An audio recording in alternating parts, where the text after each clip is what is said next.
exercise na class. Go to the stage na. Yung mag-ano. Dali. Ma'am, ako na lang po mag-lead ng exercise po. O, sige na. Dalian mo na.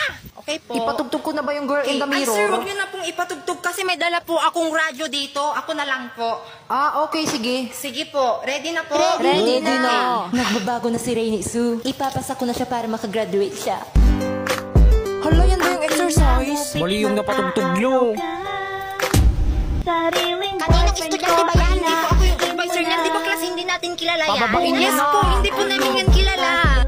Uy, baba ka dyan. Tangina mo hindi kami nakikipag-look dito Gusto ko lang naman pong influensyahan yung mga kabataan, ma'am. Influensyahang maging jejemon kagaya mo. Hey, class, naghahanap si principal ng rapper dito. Kung may kilala kayong rapper. Di na pwede masisi kung ba't ganito. Ginaganapan ko lang na natural. Saka inagapan ko na mautal. Nilaban sinubay, ginapang minahal. Katagalan natutunan ko ng tumagal. Saka alam ko naman na inaabangan na. Sa natabangan yung papakawalan para di naabangan. Kaso nga lang palaban ng batang alabang. Kinalakihan ng galingan.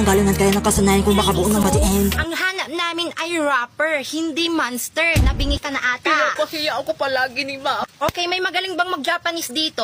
Hoy, sensei. Boku, hanasimasu yo. Ay, Thailand pala. May magaling mag-Thai dito? Siya po. Piliin nyo na kasi, ma'am. Oo nga, ma'am. Korean pala. May magaling bang mag-Korean dito? Putam nida. Ako bang minumura mo rin iso? Tama ka na, Rainy Sorry Sue. nida. Maha-high blood na si ma'am. Tang ina. Hala, bumanat pa.